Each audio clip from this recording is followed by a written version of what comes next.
Hello guys, स्वागत है आप सभी का आपके अपने यूट्यूब चैनल एजुकेशनल ज्ञान मैथ्स में। आज मैं आपके लिए कराऊंगा सीटेट जुलाई 2024 के लिए मैथ्स का प्रैक्टिस सेट 6। इससे पहले मैं इसके 5 प्रैक्टिस सेट करा चुका हूं, जिनका लिंक मैं आपको इस वीडियो के डिस्क्रिप्शन में दे दूंगा। ये जो मैं प्रैक्टिस सेट करा रहा हूँ पेपर 1 एंड पेपर 2 दोनों के लिए बहुत ही ज़्यादा इंपॉर्टेंट है। तो चलिए आज की क्लास को स्टार्ट करते हैं। देखते हैं क्वेश्चन नंबर 1। क्वेश्चन नंबर 1 में बोला है चित्र में ABCD एक चक्रीय चतुर्भुज है, तब किरमित युग्म x, y है। ये प्रीवियस ईयर में आया हुआ क्वेश्चन है। तो चलिए इस क्वेश्चन को सॉल्व करते हैं। मैं इस क्वेश्चन को सॉल्व कराने से पहले आपके लिए चक्रीय चतुर्भुज की एक कंडीशन बताऊंगा। चक्रीय चतुर्भुज जो आमने सामने के एंगल हैं, ये जो एंगल ए और एंगल डी, क्या होता है, कंडीशन क्या है, angle A plus angle D, इन दोनों का जो सम होता है आमने सामने के जो एंगल है, और इस तरह देखें angle B plus angle C, इनका जो सम होता है तो 180 डिग्री होता है। क्या कंडीशन है, चक्रीय चतुर्भुज में जो आमने सामने के एंगल हैं, आमने सामने के कोण है, इनका योग 180 डिग्री होता है। तो बस हमें इन ऑप्शन में चेक करना है ऐसा कौन सा ऑप्शन है जो इस कंडीशन को सेटिस्फाई करता है। तो चलिए अगर इसमें हम पुट करके देखते हैं, इसमें x बराबर 10 और y बराबर 15 अगर इसमें पुट करके देखते हैं तो यहाँ पर अगर रखेंगे तो 7 ढाई 70 प्लस 5 तो ये 75 होगा यहाँ पे। इसमें देखेंगे तो y की जगह पे 15 रखना है, तो 15 दिया 45 और -5 तो 40। तो क्या इस कंडीशन को फॉलो कर रहा है, नहीं कर रहा है, क्योंकि यहाँ पे ये क्या है, ये हो जाएगा हमारा 5 और 7 और 4 11 115 डिग्री। बट ये इस कंडीशन को फॉलो नहीं कर रहा है। तो ऑप्शन नंबर ए क्या है हमारा इस क्वेश्चन का आंसर नहीं होगा। सेम ऐसे हम ऑप्शन नंबर बी को चेक करते हैं। तो बी में x बराबर 15 डिग्री दिया है और y बराबर 25 डिग्री, तो यहाँ पर पुट करते हैं तो यहाँ पर रखेंगे तो 15 सत्ते 105 प्लस 5 110 डिग्री हो जाएगा, और y बराबर 25 डिग्री तो 25 या 75 और -5 70 हो जाएगा।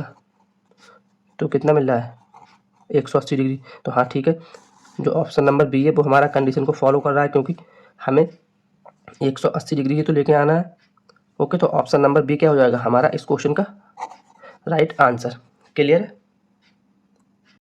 नेक्स्ट क्वेश्चन नंबर 2 में बोला है जतिन एक वस्तु को इसके मूल्य से 10% कम पर खरीदता है और इसके मूल्य से 10% अधिक पर बेचता है, तो उसका लाभ क्या होगा ये हमें बताना है। तो ये कॉन्जिक्यूटिव लॉस या डिस्काउंट वाला क्वेश्चन है।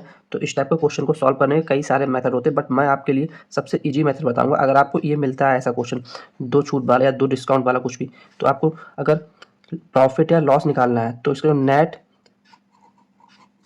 नेट प्रॉफिट या लॉस निकालने का जो परसेंटेज, नेट प्रॉफिट या लॉस निकालने का फॉर्मूला होता है एक्स प्लस बाई, ठीक है, एक्स बाई अपॉन 100। आप बस इसको याद रखें, इसमें सीधा सीधा वैल्यू पुट करें, आपको आंसर मिल जाएगा। तो यहाँ से 10 प्लस 10, ठीक है, क्योंकि जो 10% कम पर खरीदता है उसे प्रॉफिट हुआ, और 10% अधिक में बेचता है तो यहाँ भी उसे प्रॉफिट हुआ, दोनों जगह उसे क्या हुआ है, प्रॉफिट हुआ है। प्लस 10 दाएंगे 100 हो जाएगा यहाँ पे अपॉन 100, तो 100 से 100 कट जाएगा, तो उसे नेट प्रॉफिट कितना हुआ, परसेंटेज से प्रॉफिट कितना हुआ 20%। तो ये क्या होगा हमारा इस क्वेश्चन का right answer option number B. Clear है। अगर आपको ऐसा कॉन्जिक्यूटिव छूट या डिस्काउंट वाला कोई ऐसा क्वेश्चन मिलता है तो आप सिंपल से इस बेसिक से फॉर्मूले में पुट करके इसका आंसर निकालेंगे। क्लियर है। वीडियो को लाइक एंड शेयर कीजिए, और अगर क्लास अच्छी लगे तो चैनल को सब्सक्राइब जरूर कीजिएगा। तो चलिए नेक्स्ट क्वेश्चन देखते हैं। क्वेश्चन नंबर 3 में बोला है यदि x बराबर 2, y बराबर 1 और z बराबर -3 हो तो x³ plus y³ plus z³ minus 3xyz बराबर क्या होगा, ये हमें फाइंड करना है। तो इस टाइप का क्वेश्चन को फाइंड करने के लिए एक सिंपल सी ट्रिक होती है, वो मैं आपके लिए बता रहा हूँ।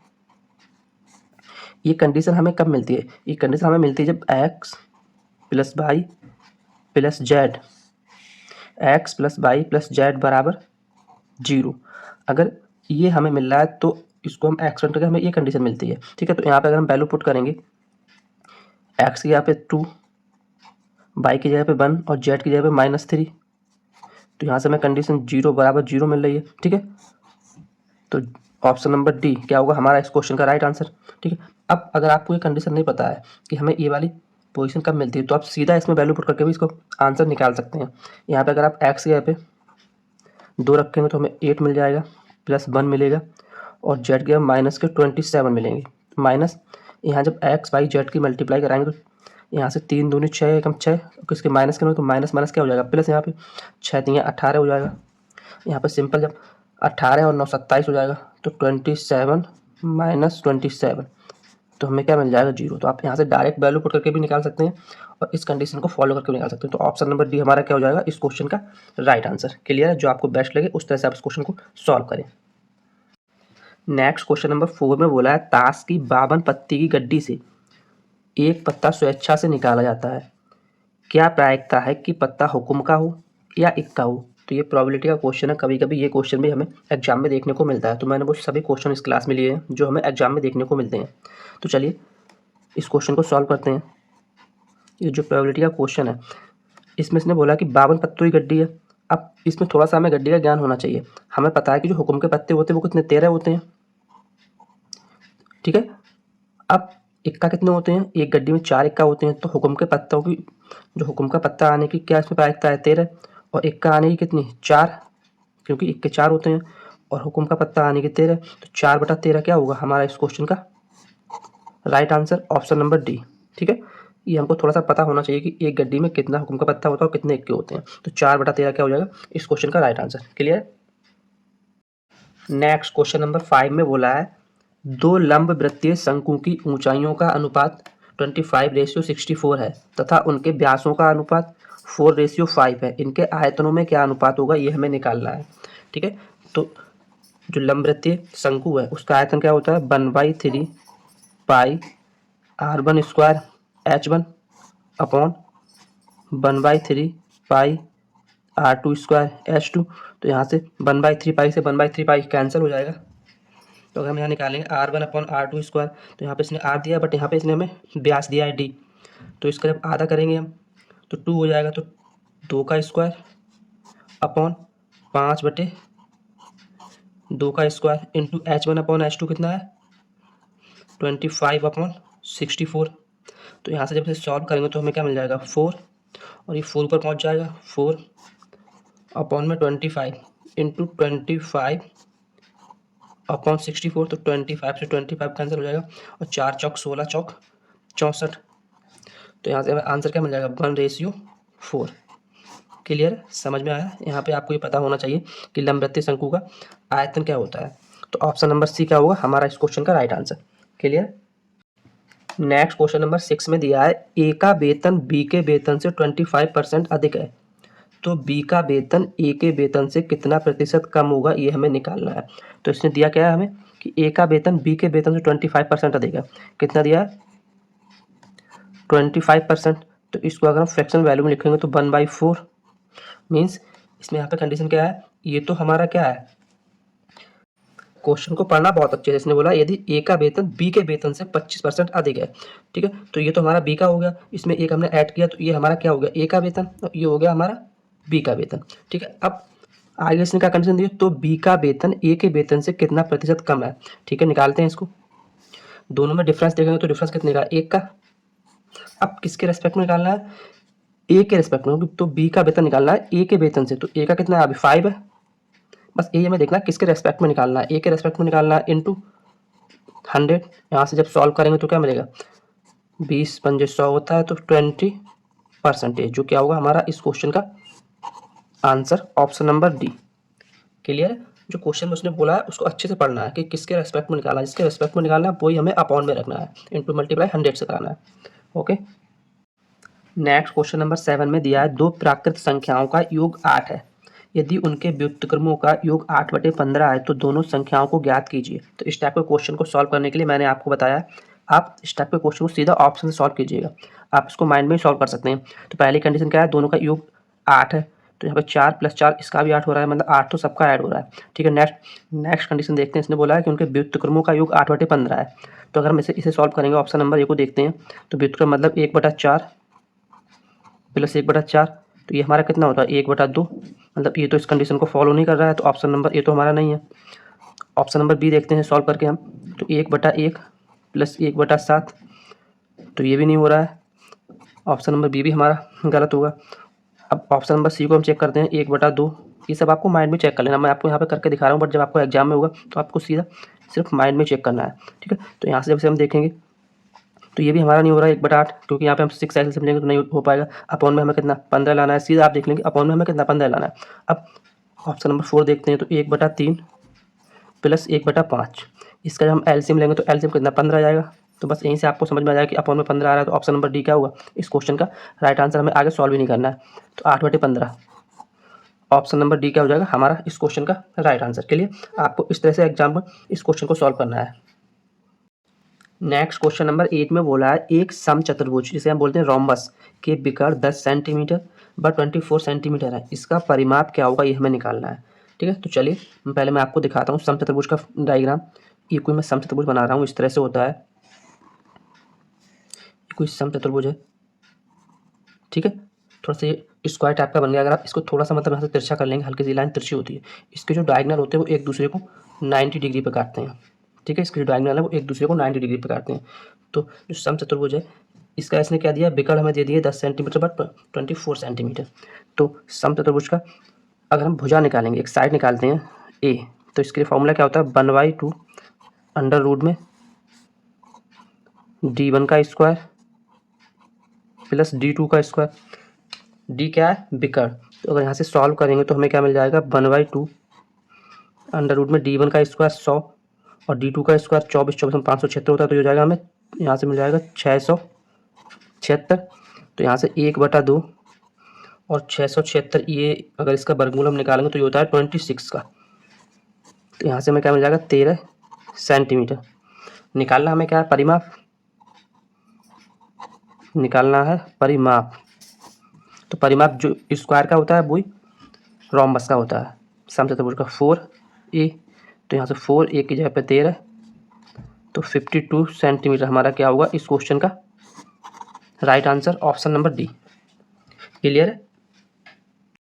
नेक्स्ट क्वेश्चन नंबर 9 दिया है किसी परिवार का मासिक व्यय निम्न चित्र के अनुसार दर्शाया गया है। यदि शिक्षा तथा यात्रा पर खर्च का अंतर दिया है 4000, तो परिवार की कुल आय कितनी है ये हमें फाइंड करना है। अच्छा क्वेश्चन है और इस टाइप के क्वेश्चन भी हमें एग्जाम में कई सारे देखने को मिलते हैं। तो चलिए इस क्वेश्चन को सॉल्व करते हैं।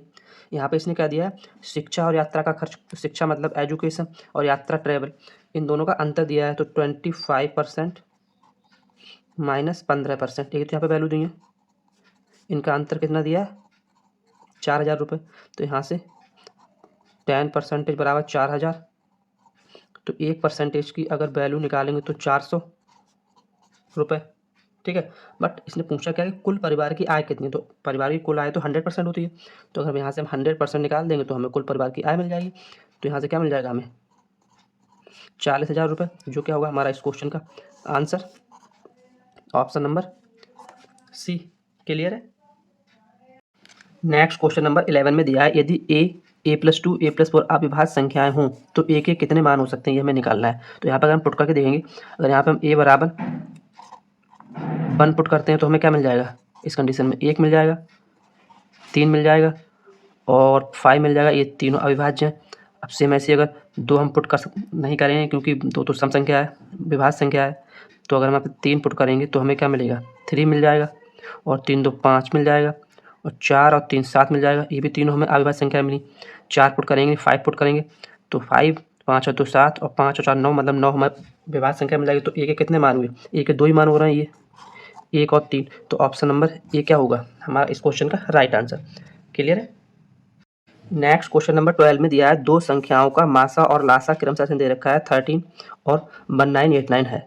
यदि एक संख्या 117 हो तो दूसरी संख्या हमें फाइंड करनी है। तो इसके लिए एक बेसिक सा रूल होता है, क्या होता है पहली संख्या इंटू दूसरी संख्या बराबर में होता है मासा इंटू लासा। तो बस यहाँ पे वैल्यू पुट कर हमें दूसरी संख्या निकालनी है, ये निकालनी है। निकालना क्या है सेकंड नंबर, मासा इंटू लासा क्या दे रखा है 13 इंटू 1989 अपॉन में 117, क्योंकि पहली संख्या इसने दे रखी है। यहाँ से काटेंगे तो 13 नियम 117 होता है, 9 से काटेंगे 9 दूनी 18, 1 बचा 9 दूनी 18, 9 एकम 9। तो सेकंड नंबर हमें क्या मिल जाएगा यहाँ से 221। क्लियर है, option number A. Next question number 13 जो दिया है, एक गांव की जनसंख्या प्रतिवर्ष 5% बढ़ जाती है। यदि वर्तमान में उस गांव की जनसंख्या 4410 हो तो 2 वर्ष पूर्व, पहले पूछा है इसने उस गांव की जनसंख्या कितनी थी, ये हमें निकालना है। ठीक है, अच्छा क्वेश्चन इसने कितना दिया, 5% बढ़ रही है, तो इसको जब हम रेशियो में लिखेंगे, फ्रैक्शन में लिखेंगे तो 5/20, तो मीन्स 20 थी, 5% बढ़ रही है तो 21/20 हो गई। कितने, अब इसने पूछा क्या कि 2 वर्ष पूर्व, यहाँ पे हम बहुत ध्यान से पढ़ना, अगर इसने पूर्व पूछा है तो हम करते क्या है, इस रेशियो को पलट देते हैं, ये जो रेशियो हमने निकाला है इसको पलट देते हैं, तो कितना है 4410 थी, पहले पूछ रहा है पूर्व, तो हम इस रेशियो को पलट देंगे तो 20/21 इंटू 20/21। अगर इसने यहाँ पे आगे की पूछी होती, 2 वर्ष बाद पूछा होता तो हम रेशियो को सेम रखते, बट यहाँ इसने यहाँ पे पहले की पूछी है तो इस रेशियो को पलट देते हैं। तो चलिए इसे सॉल्व कर लेते हैं। 21 हम 441 होता है, तो यहाँ से हमें 10 मिल जाएगा, और 2 दूनी 4, क्या मिल जाएगा हमें 4000, कितनी संख्या थी 4000, 4000, ऑप्शन नंबर डी। क्लियर है। नेक्स्ट और आज की इस क्लास का लास्ट क्वेश्चन जो मैंने पेडागोजी से क्वेश्चन लिया है, इसमें इसने बोला है गणित अध्यापन का कौन सा तरीका इनमें से सबसे अच्छा है, ये हमें फाइंड करना है। तो गणित की जो पेडागोजी, इसके लिए मैं अलग से प्रैक्टिस सेट कराऊंगा, बट एक दो क्वेश्चन मैं इस क्लास में भी ले लेता हूँ। तो चलिए इसके ऑप्शन देखते हैं। इसने बोला केवल कमियां, अगर किसी ऑप्शन में हमें केवल मिल जाए तो वो तो उसका आंसर होगा ही नहीं, अगर वो पॉजिटिव वे में पूछ रहा है तो।